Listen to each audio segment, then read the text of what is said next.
Let's face it, AI has gotten a pretty bad rap in the media and pop culture. Just think of Terminator, Blade Runner, or Ex Machina. But I think it's time that we give AI a fair shake.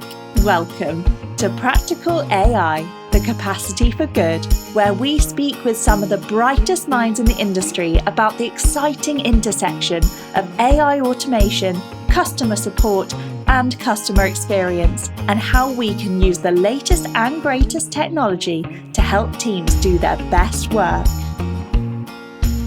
Well, hello, everyone. I'm James Diel. Welcome to another episode of Practical AI, the Capacity for Good.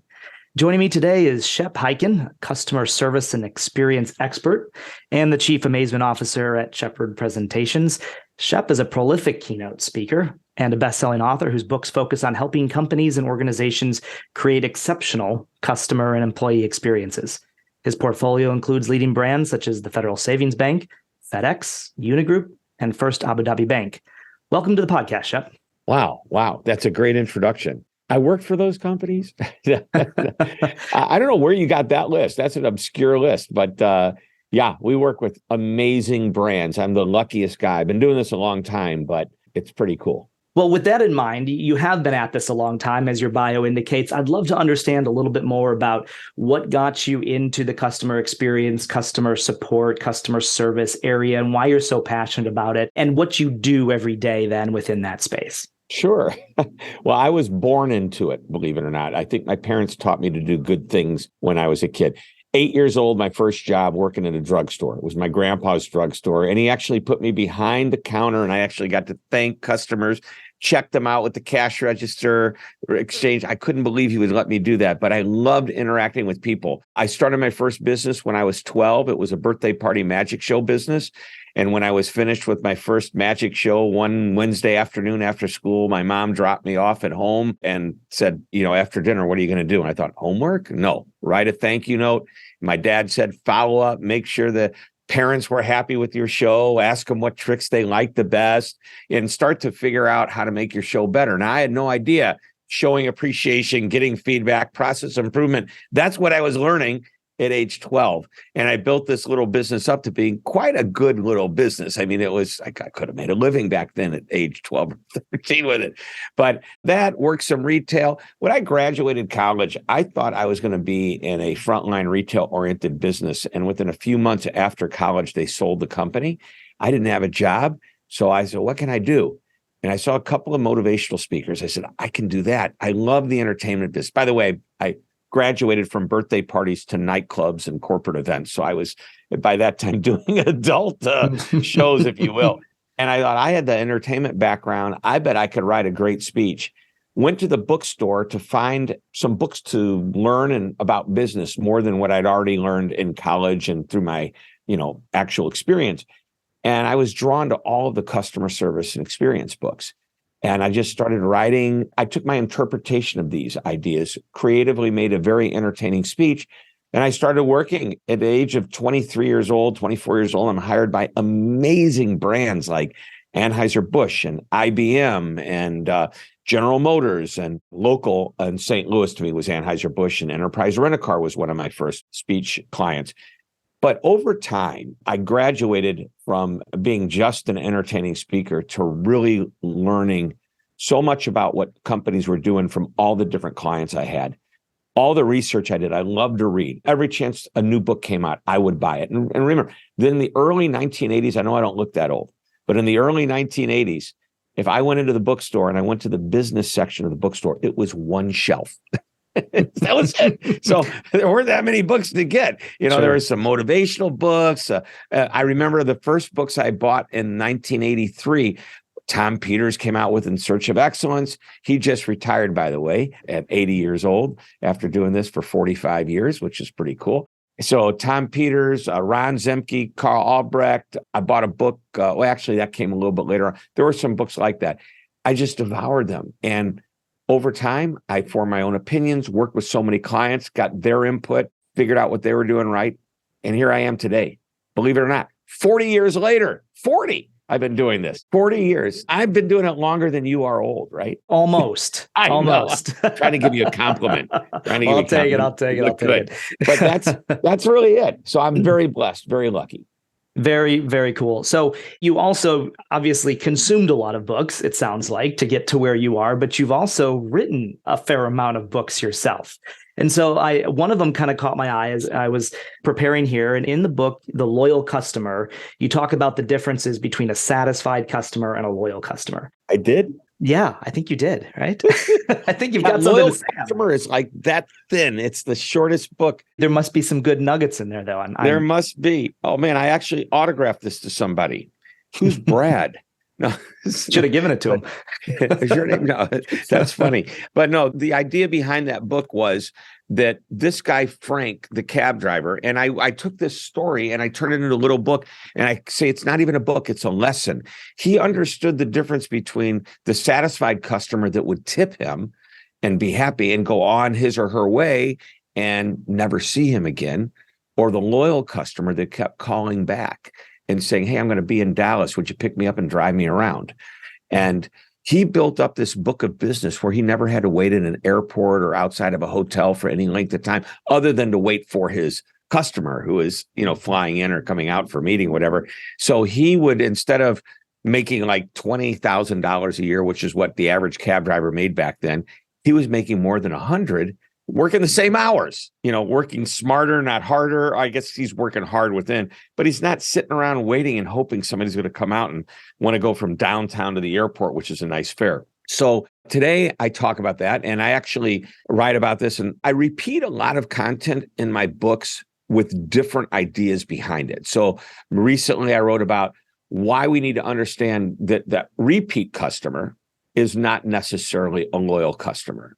And you think because they keep coming back again and again that they're loyal, and they're not.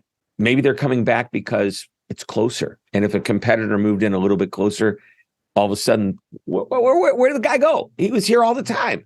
Maybe the price was less as soon as a competitor comes in, and we lose because the person wasn't loyal to the company. They were loyal to a price, to a low price. So we want to understand why customers keep coming back, not just being excited that they do. Mm-hmm. Absolutely. So in understanding why they keep coming back, you seem to advocate for this human relationship in customer service. Like that's critical relationship building. And I think 10 years ago, you actually made a statement that included the phrase, the greatest technology in the world hasn't replaced the human touch. Do you still think that's true? 100%. I just finished an article. A client hired me to write a major article for them. And I closed with this. I said, and I like to close with something that I've been saying for a decade. Okay. Because it hasn't changed. Here's what is exciting. AI, Chat GPT, all these incredibly great technology, which, by the way, just in the last year have just skyrocketed in capability, right? Okay. Every year we do consumer research. This year, the research report just came out that 2023, we researched in January. We went out to the field, queried our people. We survey over 1,000 consumers, waited to the U.S. Census. We want a nice big cross section of what it's like, for a typical consumer. We asked them, what's your favorite method? And we were very specific. Do you like the phone? Do you like email? Do you like chatbot? What is it that you like? The number one response, 70%, I believe, was the telephone. All right. I believe it was 7 years. Actually, I can look that up because I have the stats and facts right here. By the way, if anybody wants it, it's free. You can go to Hyken.com and pick up the research. Just click on the tab that says research, and we'll get it for you. This is really important to note. It's now 81%. Wow. Last year, it was 71%. The year before that, it was 67%. In other words, the preference of using the phone has increased, not decreased, even with this incredible technology that's happening today. That said, approximately 70% of customers are willing to use a digital experience. And I got to be careful about how I ask these questions, because I wonder if some of them said, yes, I do use digital experiences, because they went to the website first to get a phone number before they made a phone call. Sure. But the point is, they're willing. Why is it not their preference? And by the way, the demographics of a Gen Z, young generation versus a boomer, the boomers are making that 81% that high. The Gen Zs and millennials are more open to using technology. Interestingly enough, we asked a question about what they see the future is, and 33% said intuitive self-service options that are easy to get quick access to information and answers, which indicates, we want that. Believe it or not, the Gen Z millennials, the young groups, actually said, no, we're not all that interested. It was the boomers that want that. Why? Because to Gen Z and millennials, it doesn't have to be intuitive. They've grown up with this. They know what it is.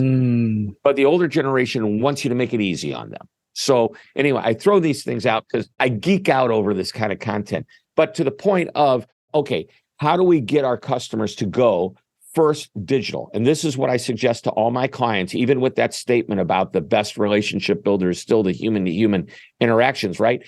We want them to go for the basics that they need. Simple frequently asked questions, something, did my shipment get, where is it? How much money do I have in my bank account? We can do that online. We need to teach our customers to use that to their advantage. That way, they don't waste the time of the agent on simple questions where the agent rolls their eyes and goes, oh, another one of these. Why couldn't they just go on the website and get it? Well, we're not teaching them to do that, or we're not making it intuitive enough for them to do it. So if we do that right, it allows our agents to be freed up for more complicated, complex issues so that they can truly get in and take care and deliver an amazing experience for the customers. So what I hear you saying is part of what brands should be doing is thinking about how to train their customers to use these tools. And that's part of the providing a good customer experience is not just having the tools available for them, but helping them understand how to use them. Is that where you get into this human touch and how does technology help the human touch? Sure. We want our customers to say, I love doing business with them. Whenever I have a problem, it's so easy to get an answer. I can get it on the website and I can't. They're always there to take care of me. I use the word always very carefully. It may have blown over, but that word always indicates a consistency and a predictability. And that's part of what makes customers confident about you. So how do we do this? Think back to the last airline ticket that you bought. Did you actually pick up the phone and call a reservationist, or did you go online and book your ticket? I'm asking you. We're flipping the interview. Sure. All right. Sounds good. I use the app on my phone. I never talk to anybody. Exactly. All right. App on the phone. By the way, that's a number one preference for the future is that everything can be handled with your mobile device. Great. I don't know of, other than maybe an international trip, almost every single flight that's booked. I ask my friends this all the time. It's always using online or the app or whatever. It's so easy. How did that happen? Somebody invented this. Northwest Airlines, I believe, which now Delta Airlines, was the first to come out with this. I believe that was them. But if I'm wrong, it doesn't matter because here's what they did. They created this ability to book your flight online. And then they said, it's really easy to do. So easy. In fact, we're willing to give you an incentive. If you would just try it out, we'll give you 500 extra miles or 250 bonus points or whatever. Actually, at one point, some of the airlines were saying, if you do call the reservation, it's a $25 fee to do that. Wow. So essentially a discount. That's an incentive to get me to try it. Once I tried it, I liked it. I remember my experience, and that's the way most passengers felt about the experience. They liked it. Guess what happened?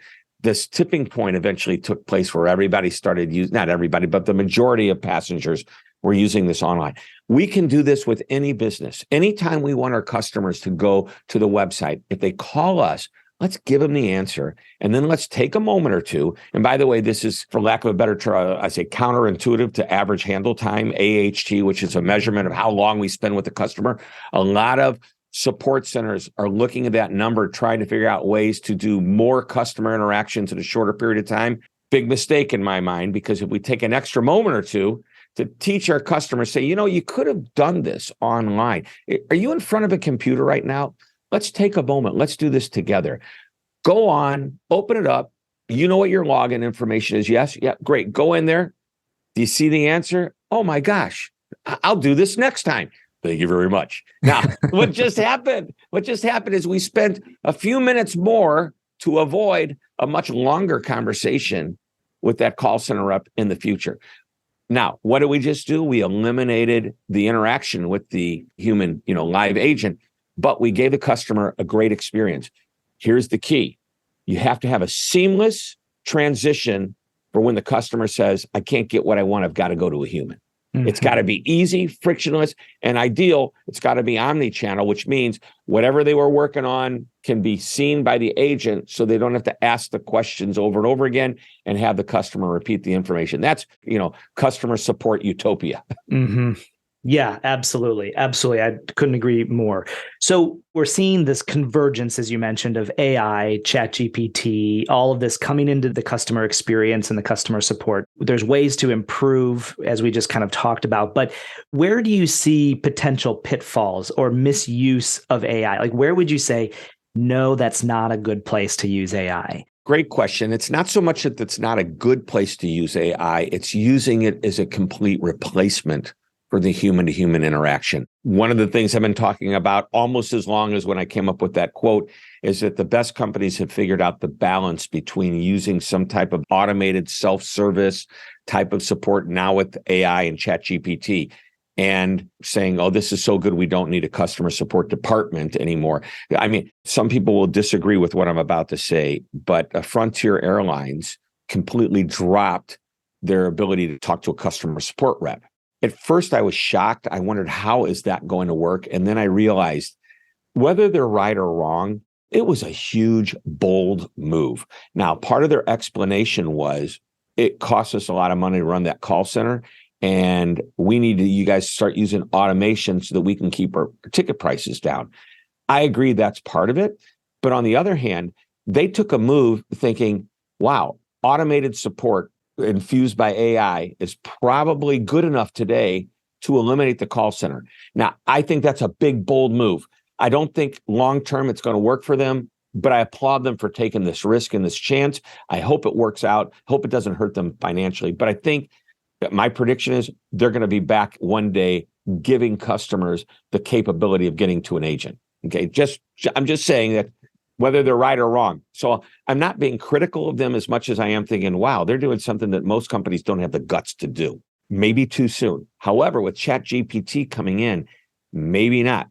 I still say there are still plenty of customers that are upset, that are frustrated they can't get to an agent and get their questions answered. Most of the time, it's because it's a timely basis factor. It's like my flight just canceled and this AI is not giving me the flight I need to get me where I need to go. It doesn't understand my circumstances. It's not empathetic, right? It's not empathetic. It's good to a point. You're seeing the pitfall right there. Just frustrating a customer who will move on to a company that offers human-to-human service. So even Jeff Bezos years ago, and by the way, I had a chance to interview the first VP of customer service for Amazon. And he was in the room when Jeff Bezos said, you see that empty chair over there? That's for the customer who's not here. We need to always remember they need to be represented. But he also said we should be so good that we don't need customer service, meaning support, not service. I believe customer service is really a philosophy. It's cultural. It should be ingrained in every part of the company. Mm-hmm. Customer support is the department that handles questions and comments and concerns and complaints, sure. Right? And that works for Amazon maybe because they thought we want to be that good. We want to be that perfect, except there's a problem. Back then, as soon as the item was shipped and FedEx, UPS, the post office, DHL, or whoever took it over for delivery, it's out of the control of Amazon. So if somebody didn't get their delivery, even if it wasn't Amazon's fault, the customer doesn't know that. They need to reach out to Amazon. So there needed to be a customer support department. Realizing that, Bezos said, yeah, let's create the easiest way of making that happen. And what he did was fascinating. They created a system, and it's still there today, by the way, even better today because technology is just better. You go online because you want to talk to customer support, and there are these various prompts that ask you questions about what you need. And as soon as you decide this is not giving me what I want, I really want to talk to a human, the option is there. It's already got you into the system because maybe it can be resolved without the human. And then you put in your phone number and you click it, and literally within seconds, your phone rings. So you don't have to call support. They call you. Isn't that cool? Yeah. And so they really created a phenomenal system. And some people disagree. I mean, I'm a big Amazon fan. I mean, we buy from them all the time. It's hard not to. Yeah. And I love Amazon Prime. Amazon gives you free shipping. Well, you can call it that, but you're paying $130 a year for that free shipping. When you buy your Prime membership. But so they've just done so many things right in so many different ways in the marketing and the whole customer experience world. Anyway, pitfalls. Pitfall, like I said, is relying too much on the AI and not giving your customers the seamless transition to a human when it's needed. I know we're moving away from AI, as I think there's another pitfall. When you ask your customer to repeat themselves over and over again, in other words, you're not giving them the omni-channel experience of moving over and continuing a conversation. It's moving over to start over a conversation. I think that's a pitfall. Another pitfall is, as a result of not having the greatest technologies in these areas, will allow the computer to recognize what the problem is for the customer and route them to the right agent without the customer having to explain what they need and then be sent. Hence the transfer. Ideally, no transfer. Worst case, one transfer, but definitely let me send you to somebody else, to somebody else, to somebody else. You keep repeating your problem. Every time you do, anger escalates just a little bit more. We don't want that to happen with their customers. Some really good points there as we think about how to mesh AI and the customer experience together, and what, going all in is really risky, as you were talking about with Frontier Airlines there. But having that right balance, I think that's really the key that businesses need to be thinking about today, is how do we handle this balance? Because we're all people. We need to interact in the way people interact. And when technology doesn't do that, we need to have a person there if you're going to provide that really incredible level of customer experience that creates loyal customers, as you're talking about. Let me share with you an example, which I think is real appropriate for what we're talking about. By the way, we surveyed our customers earlier this year, January, the first and second week of January. ChatGPT didn't come out officially until the end of November. So it had only been around for about a month.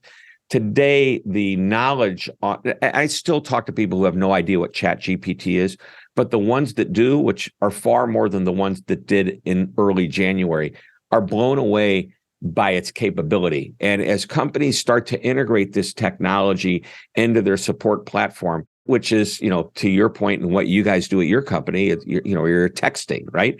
So this chatting communication via texting, it's just going to get better and better. But here's my point. I think if we were to ask the same questions today about that type of support, we would get different answers, because there was this massive improvement in what it appears to be just in the last few months. It's been brewing for quite a while, but it became public.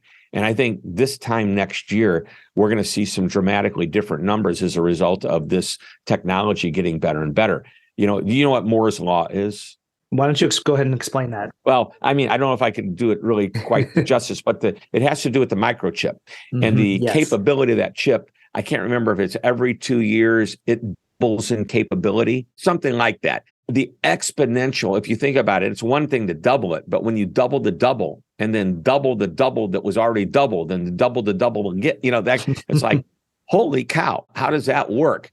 Well, that's what Moore's Law is. Well, I think the same thing is happening with this chat technology right now, the ability to communicate. So a few years back, I had bought the computer. I was buying the docking station for the computer, which, by the way, it's right here. I'm looking at it.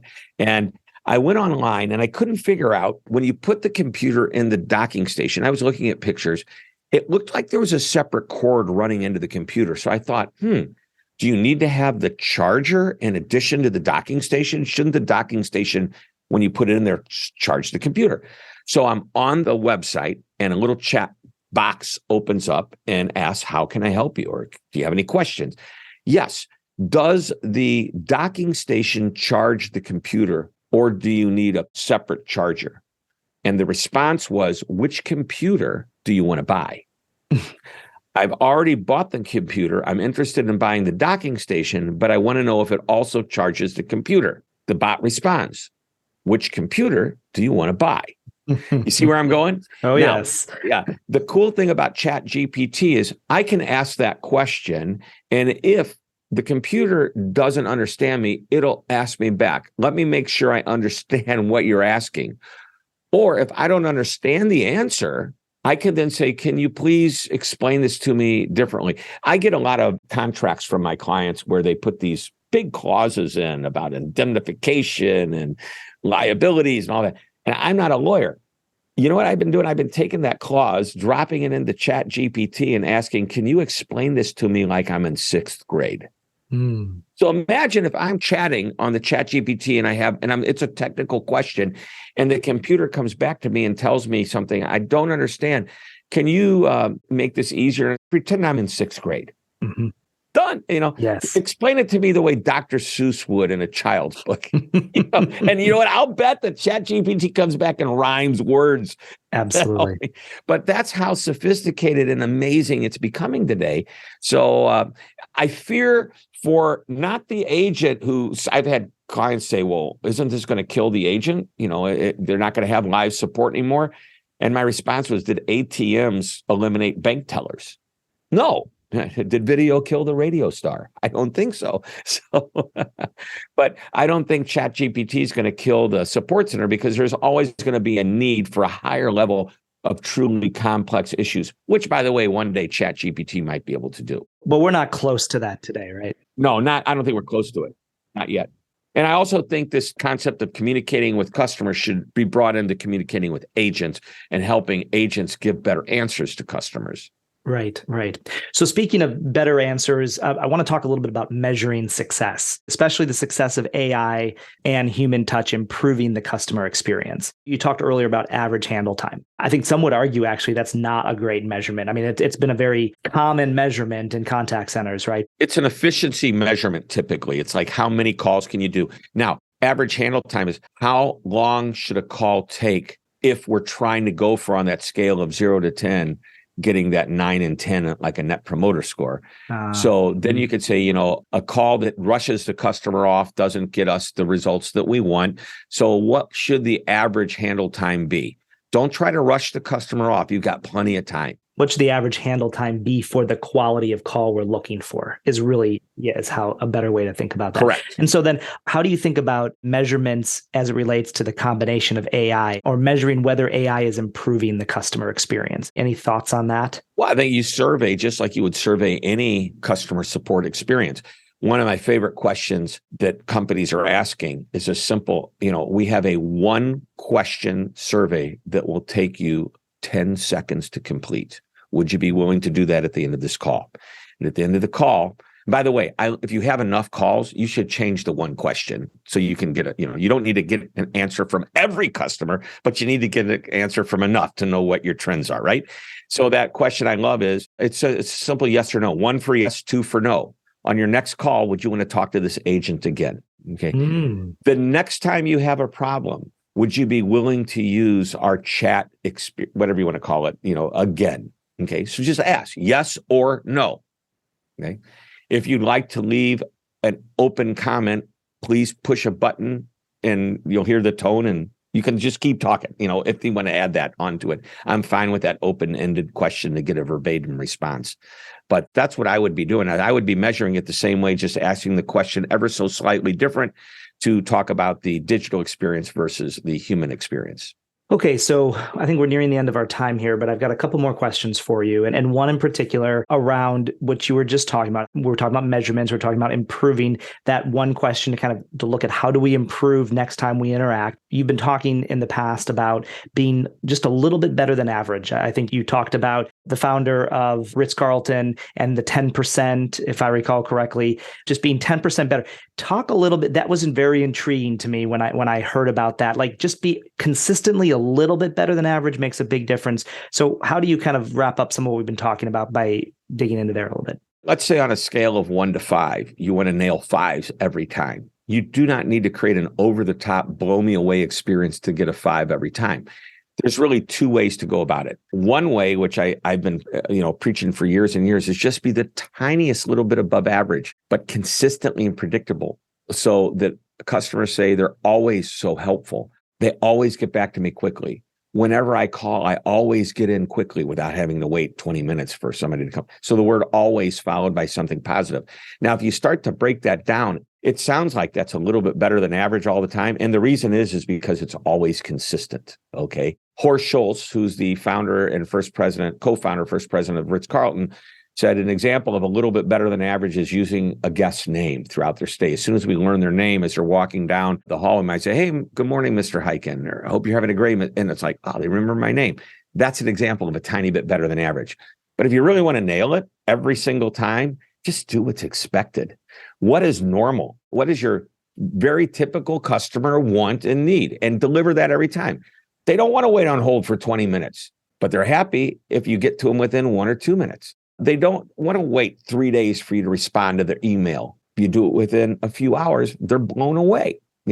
So just do what would make somebody happy, the normal expectation. And by the way, recognize what you want may be different than what they want. So figure it out, based on what your typical customers are. So that's kind of where I go with that one, is to, understand what the expectation is. And if you can meet that expectation 100% of the time, you're always going to get a 5. And that's not about over the top. That's just about doing what's expected. But guess what? Most companies can't consistently and predictably do it every time. There's the key. Be consistent and predictable in what your vision is as a company. So, thanks for being on today. I have one last question for you before you go. This is a softball. Since we're talking about experiences here and customer experiences, creating great experiences, my question that I like to ask is, so if you could create a life experience for yourself or for your family without regard to cost, what would that be? What would it look like? You know what? I don't have but if there's one thing that is the most important thing to me, it's just being together with my family. Because now my kids are older. I've got a 33-year-old, a 30-year-old, and almost 28. When I look at this, I ask myself, how more times will we all be together in the same room? To me, that's the experience. That is such a lame answer, but it's heartfelt. It's truthful. I don't know if you were expecting something amazing like over the top. Well, but see, that is what actually, for me personally, that's where I sit right now is memories, and creating those memories is what matters. And how do you create memories? But by having experiences typically. And so, so that's kind of where that's coming from. What experiences would you create for your family or for your kids that would be memorable and meaningful if you could? I just think being together. Time together, right? Yeah, anything that creates time together. Well, again, thanks for joining me today. Thanks for talking about human touch and how that meets AI and how to create loyal customers, not just repeat customers. Shep, it's been great getting to chat with you. Thanks for joining me. It's my pleasure. Thank you for having me. Great to see you. We'll do it again sometime. Sounds great. So long. Practical AI, the capacity for good, is brought to you by Capacity, an automated help desk, knowledge base, and customer experience platform. Be sure to subscribe, rate, and review us on Apple Podcasts, Spotify, and Google Podcasts, or anywhere else podcasts are found, and click follow so you don't miss out on any future episodes. And if you would like to improve your customer experience and internal operations, head over to capacity.com and get started for free. On behalf of the whole team, thanks for listening.